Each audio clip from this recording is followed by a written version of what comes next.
Howdy redneck fans, welcome back to the channel. Today's vid is going to be part one of a auction car that I acquired and won at auction. 2014 police car, 125,000 miles, from South Carolina. This is actually one of the cleanest police cars that I have been able to get a hold of. It was maintained at Goodyear and at the Chrysler Dodge Plymouth Ram Jeep dealer. And I want to do a quick walk around. So here we go. So what we got here is called Granite Gray. This is pretty much how I got it. I've been here a few days. I do have some holes in the grill. I have a grill that's coming in tomorrow. They hacked up the Dodge nameplate, so we'll eliminate that for now. Looks like they had some police lights in there. As far as the car goes, it did not have a roof light bar, so no holes on the roof. Really clean paint. There's just a couple scratches, but other than that, the body is really nice. That's just a reflection. And tires are good shape, Goodyear police tires. The only hole in the body would have been for a small antenna, probably a whip or a shorty right there. But as you can see,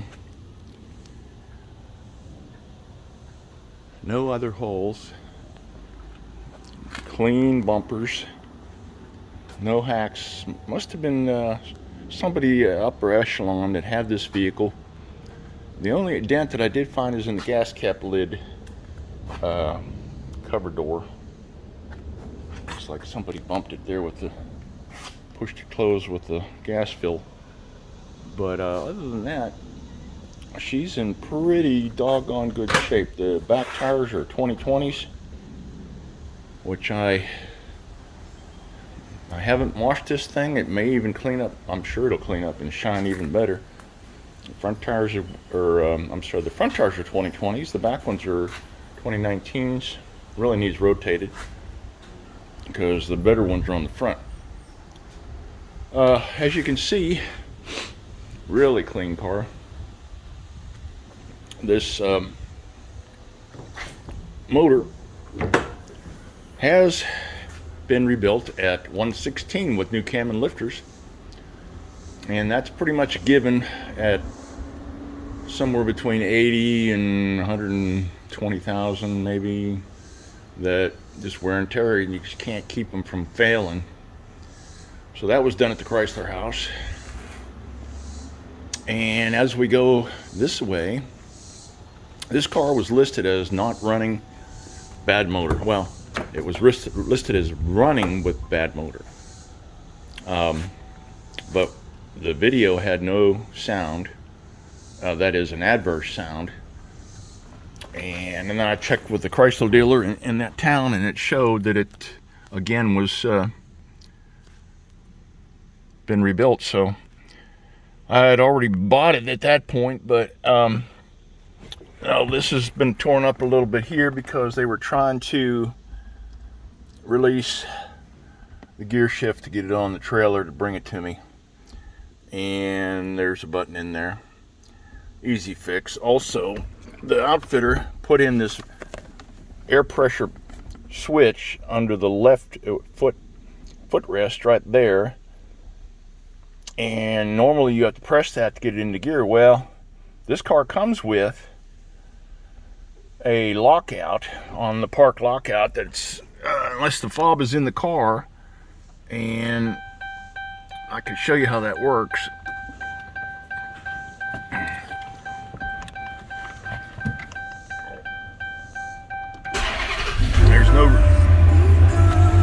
There's no reason to have that locked out with a separate, so you can see secure park off and secure park active, so you can't put it into gear until you take that off. So if you're running this car and you're leaving the doors open or not, and you want it to warm up, or you just want it to be run with kids in the car for air conditioning, you can do this Secure Park. There's no reason to put this secondary switch on there, which the outfitter did. Now, also, this is a carpet car, which is unusual for a police car. Now, he did make a couple holes in the carpet, and that pressure switch would have been under here, which I've already eliminated, but it was hanging out anyway. I went ahead and rebuilt some of this, and I'll show you what I did. I did this last night, and the first thing that breaks on all these chargers is this plastic footrest. So I put a piece of angle aluminum behind here, 2 screws, and then it has a stud on the floor that will keep it from breaking away again, because it just had one little eyelet right here, plastic eyelet, that kept it from moving. So now we're good to go. For the next owner, could use a driver's carpet, but as you can see, interior's clean. I had a missing catch. I had one in the box, so I replaced that catch last night. As the police red Domer. Headliner's in good shape. Never had a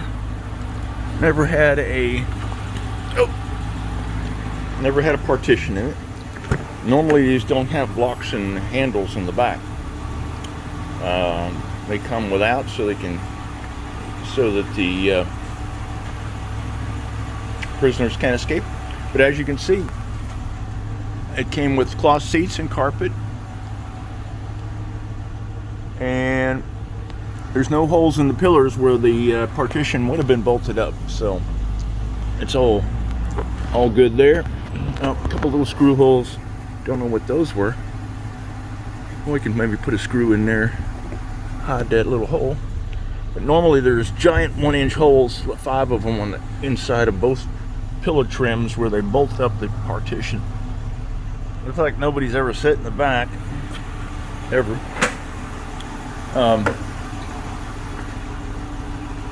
Don't know why the trunk won't open. I think they disconnected a wire. I gotta fix that so I can open the trunk and get the rest of this wiring out of here. They got wiring everywhere.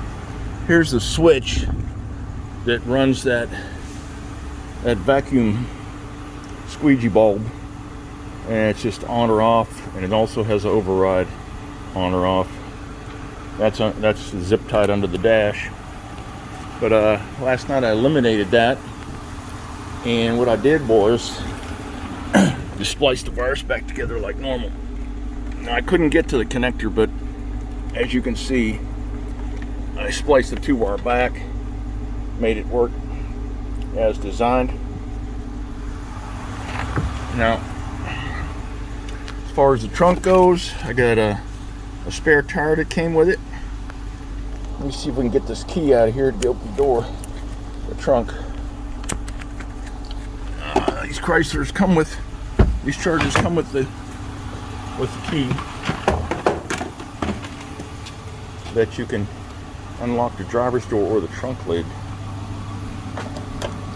separate.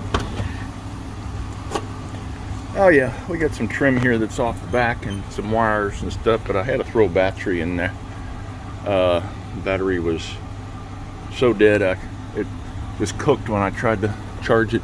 But you got a full-size spare jack handle. We got some surprise in the plastic bag here. I don't know where that came from. It feels like something that was padded for the vehicle. But a little bit of dress up, get some of the extra wires out here. I might get an antenna for this threaded end, put that on. Then I got to figure out what wire they cut off. They cut for the trunk, and I guess that's because they had something back here they didn't want it to be accidentally opened. So there's a wire off somewhere for the trunk release. But all in all, I'm real happy with the purchase. This car will be for sale once I get it to a point where I can sell it. The level electronics on the 2014 are quite pretty neat. You have the EVIC here, and the EVIC allows, let me turn off this light.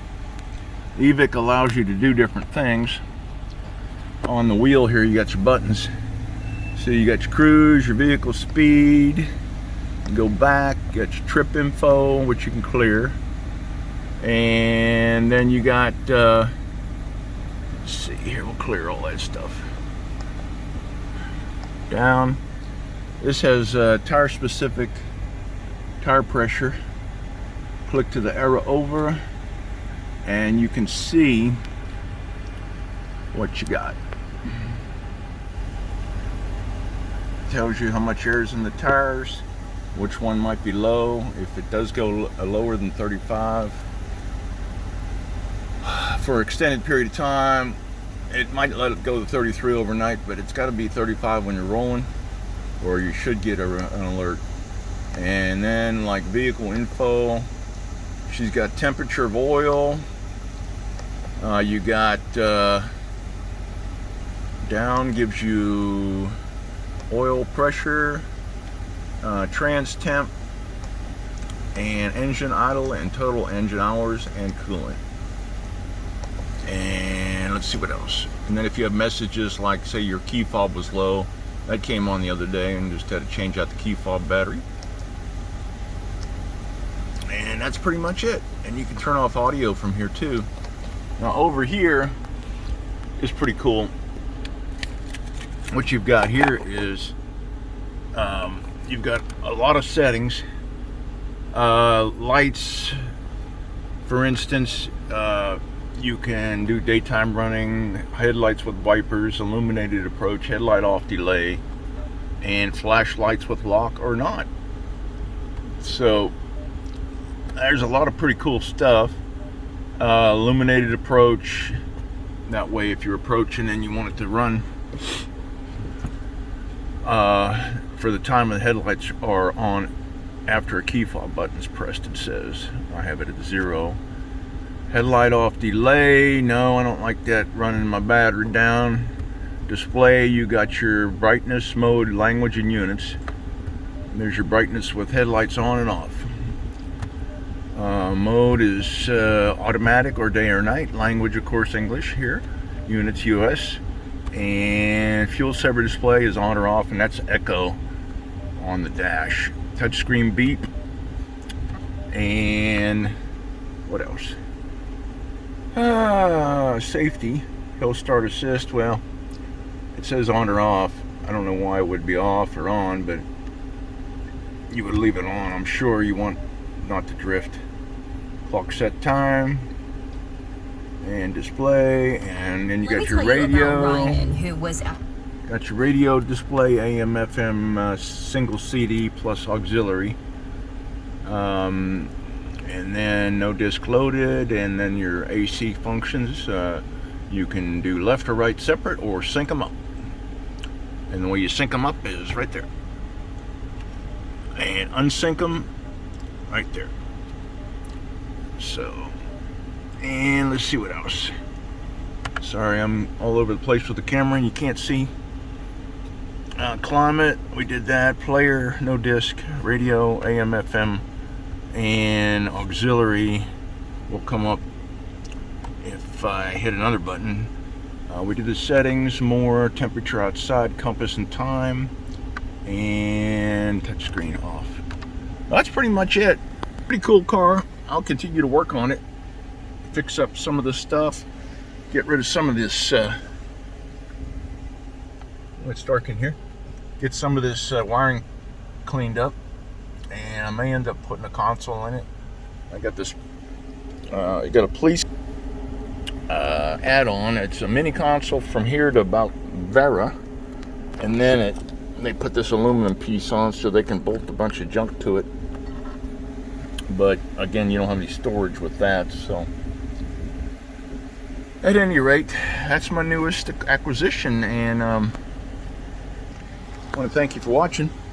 Please like, share, and subscribe if you would, if you haven't already. And click the alert button, the bell that is, and that'll tell you,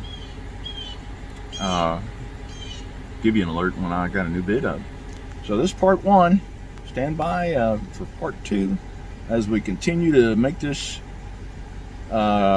into a more reliable car. It needs an oil change, and check a few filters, and clean up wiring, and clean up some of this interior stuff.